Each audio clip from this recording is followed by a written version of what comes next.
Plain பர்தா போடுற? நீ ஏன் பிளைனா மக்கனா ஷால்லாம் போடுற? நீ ஏன் ரொம்ப வேண்டுதலா இருக்கிற? உன் கழுத்து தெரியாம நீ ட்ரெஸ் போடுற? டிசைனா பர்தா போடுங்க. நிறைய கல்லு வச்சு ஸ்டோன் வச்சு டிசைனா கோல்டன் கலர் ஜரிகை வச்சு நிறைய டிசைனா பர்தா போடுங்க. நிறைய டிசைனா மக்கனா போடுங்க, ஷால் போடுங்க. மினுக்கணும், சின்ன இருக்கணும்.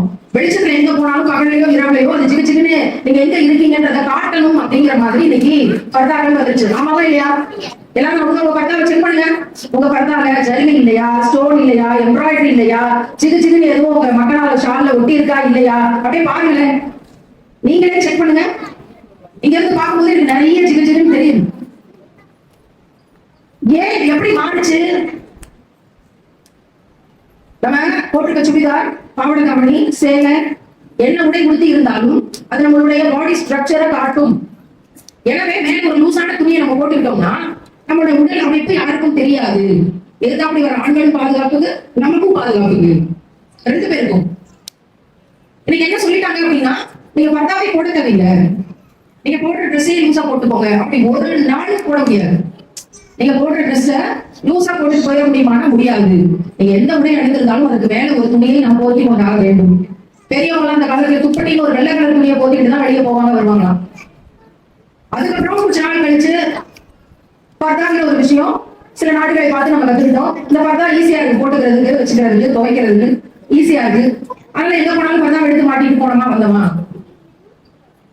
இப்படி பேடுகளை சொல்லிக் கொடுத்த ஒரு உடை யாருக்கும் நம்ம ஈர்ப்பா தெரியக்கூடாதுங்கிறதுக்காக நம்ம பயன்படுத்தின உடையில எப்படி எம்ப்ராய்டரி வந்துச்சு, எப்படி கல்லு வந்துச்சு, எப்படி சின்ன எம்ப்ராய்டரி ஜரி எல்லாம் எப்படி வந்துச்சு, எவ்வளவோ சூழ்ச்சிகள் செஞ்சு பார்த்தாங்க. இஸ்லாமிய பெண்களை பார்த்தா அணியாம அவங்க அதுல வெளியே கொண்டு வந்துடலாம், இஸ்லாத்தை உடைச்சிடலாம், நேர்வழியை கெடுத்துடலாம், உலகத்துல எல்லாரும் இருக்கிற ட்ரெஸ் எல்லாம் கம்மி பண்ணி போட்டுக்கிட்டு இருக்கும் போது இவங்க மட்டும் எப்படி உடலை மூடிக்கொண்டு கண்ணியமாக போறாங்க, அதை எடுத்து விட்டுடலாம். இஸ்லாமுக்கு எதிரானவர்கள் செஞ்ச சூழ்ச்சி பெண்கள் கேட்கல, இஸ்லாமிய பெண்கள் கேட்கல. எப்படி இருந்தாலும் முன்ன பின்ன அவங்க பர்தா இல்லாம போறது இல்ல, ஹிஜாப் இல்லாம போறது இல்ல. சொல்லி பார்த்தாங்க, கேட்கல. கடைசியில் அணிந்திருந்த பர்தாவையே ஜிகுன்னு எம்ப்ராய்டரி பர்தா, ஆரி ஒர்க் பர்தா, ஜரி ஒர்க் பர்தா, பார்ட்டி வேர் பர்தா, ஆரி ஒர்க்னு மக்கனா ஷால் வரைக்கும் எல்லாத்துலயும் ஜிகுன்னு போட்டு பண்ண ஆரம்பிச்சாங்க. அதனால இந்த சின்ன பிள்ளைகளுக்கு ஷால் போடுமா? எத்தனை வயசுல இருந்து தலைக்கு துணி போடணும்னு சொல்ல பார்ப்போம்.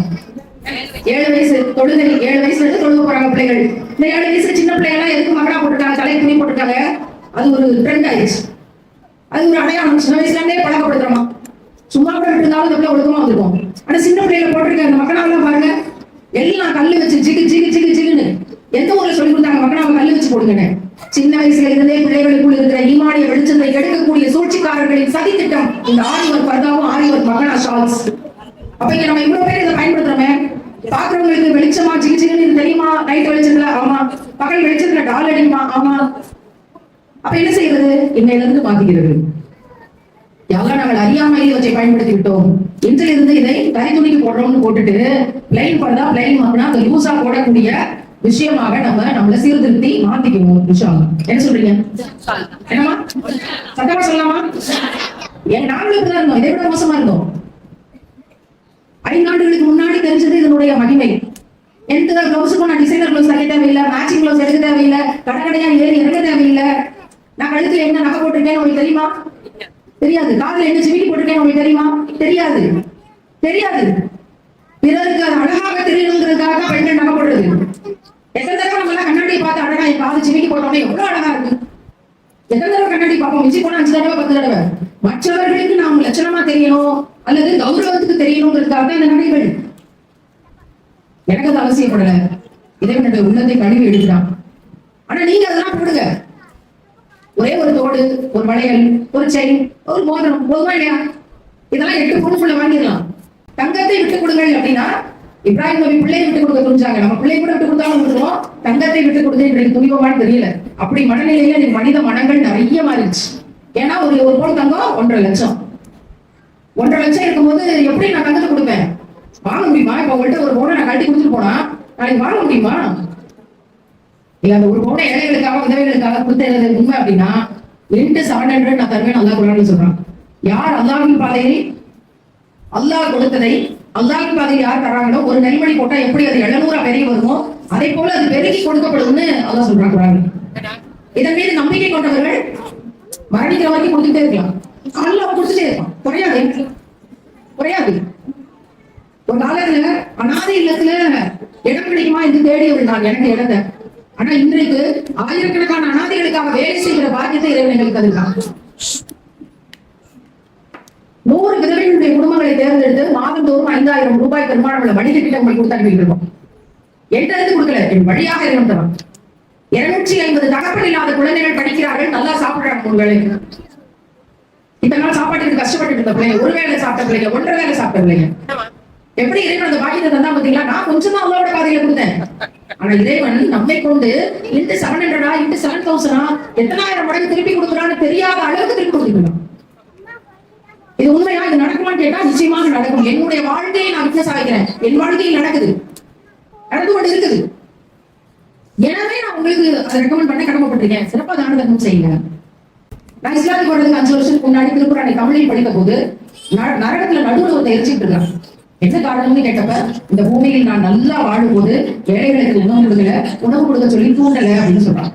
இப்ப ஏழைகளுக்கு உணவு கொடுப்பது என்பது நரக நெருப்பிலிருந்து நம்மை பாதுகாக்கும் அப்படின்னு நான் தெரிஞ்ச பிறகு அன்றைக்கு இந்த பசியாற்றும் திட்டத்தை தொடங்கினேன்.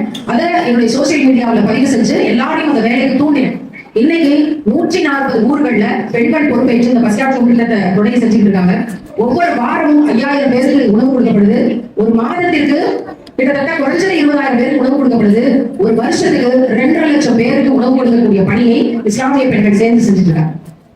இது நம்ம எடுத்த சின்ன இனிஷியேட்டிவ். நான் தனியா உணவு சமைக்க ஆரம்பிச்சு 50 பேருக்கு சோறு கொடுக்கும் போது 5 வருஷத்துக்கு முன்னாடி எனக்கு தெரியாது நம்ம 5 லட்சம் பேருக்கு உணவு கொடுக்குற பணியை செய்ய போறோம் அப்படின்னு. இவ்வளவு பெரிய திட்டத்தை வச்சுக்கலாம் பாத்தீங்களா? அதனால குரானை படிச்சோம், கடந்து போனோம், ரொம்ப அழகா ஓதணும். உலகத்துல பெரிய காரி அப்படிங்கிறதெல்லாம் தாண்டி குரான் எப்படி நம்ம வாழ்க்கையை செயல்படுத்தணும்.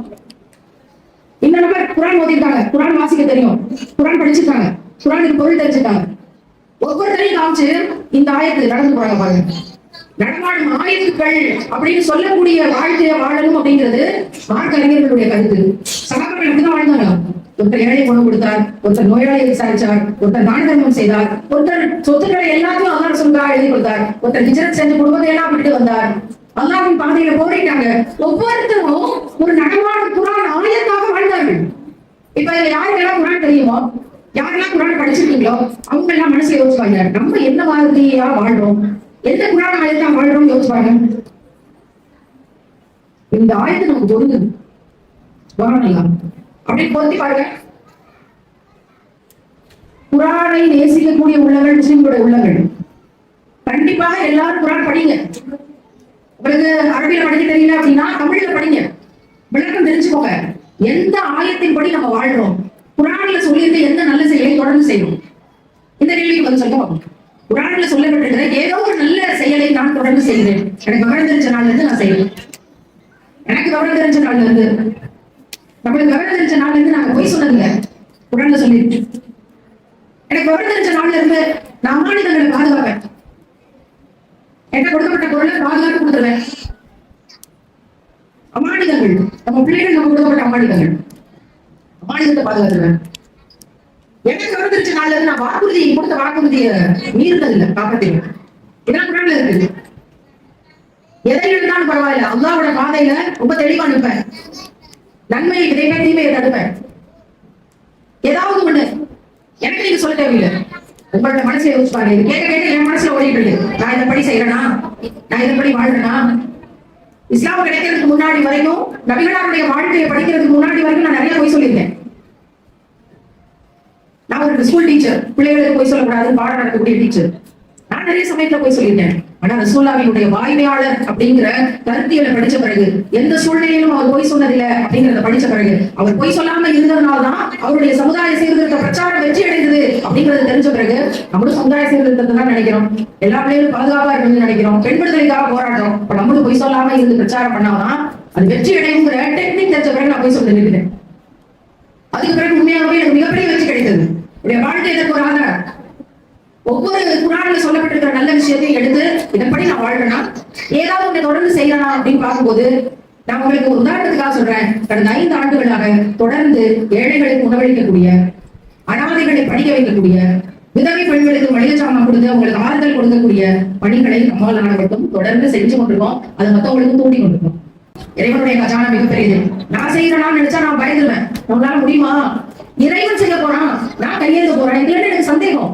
கேட்கறது என் வேலை, கொடுக்கறது இறைவனுடைய கடமை. இறைவன் சொல்லியிருக்கான், நீ கேட்டா எனக்கு நான் கடமையாக்கிருக்கேன், நான் கொடுப்பேன். ஆனா நம்ம கேட்கிறோமா? பயந்துடும். நம்மளால எதுவும் செய்ய முடியுமா? இதெல்லாம் நடக்கும். எனவே இந்த கூட்டத்தில இருந்து நம்ம எடுத்துட்டு போற விஷயம், நான் வாழ்நாள் முழுக்க இந்த ஆயத்தின்படி வாழ்ந்தேன்னு சொல்லக்கூடிய ஒரே ஒரு விஷயத்தை, நடமாடும் ஆயத்தாக, குரான் ஆயத்தாக ஒரே ஒரு விஷயத்தை தொடர்ந்து கடைபிடிக்கக்கூடியவர்களாக நம்ம இருக்கிறதுக்கான ஒரு பெரிய பாக்கியத்தை தேடுவோம். அதுதான் ஒரு பெரிய வாய்ப்பு, ஏழைகளுக்கு உணவு கொடுக்கக்கூடிய இந்த பசியாற்று திட்டம். ஏழைகளுக்கு உணவளித்தாயா, உணவளிக்க சொல்லி தூண்டினாயாங்கிற பொருள் படக்கூடிய குரான் ஆயத்துகள் நிறைய இடத்துல வருது.